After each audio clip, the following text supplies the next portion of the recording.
Finally all we imagine as light എന്ന ചിത്രത്തിൻ്റെ official OTT release തീയതി പുറത്തുവന്നിരിക്കുകയാണ്.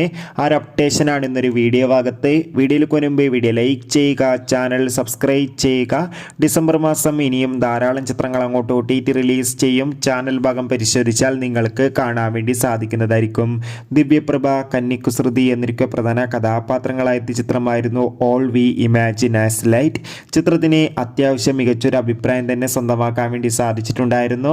എല്ലാ സിനിമാ പ്രേമികളും ഒരേപോലെ all we imagine as A light എന്ന ചിത്രത്തിൻ്റെ OTT റിലീസിനായി ആകാംക്ഷയോടെ കാത്തിരിക്കുകയായിരുന്നു. ഫൈനലി ചിത്രത്തിൻ്റെ OTT അവകാശങ്ങളൊക്കെ ഡിസ്നി പ്ലസ് ഹോട്ട്സ്റ്റാർ എന്ന OTT പ്ലാറ്റ്ഫോം സ്വന്തമാക്കിയെന്ന് കൺഫേം ആക്കിയിട്ടുണ്ട്. അങ്ങനെ കാത്തിരിപ്പിനൊടുവിൽ ചിത്രം ഈ വരുന്ന ജനുവരി മാസം 3-ാം തീയതി ഡിസ്നി പ്ലസ് ഹോട്ട്സ്റ്റാറിലൂടെ OTT റിലീസ് ചെയ്യുമെന്ന് ഒഫീഷ്യലായി കൺഫേം ആക്കിയിട്ടുണ്ട്. ചിത്രത്തിൻ്റെ OTT റിലീസിനായി നമുക്ക് കാത്തിരിക്കാം. ബൈ.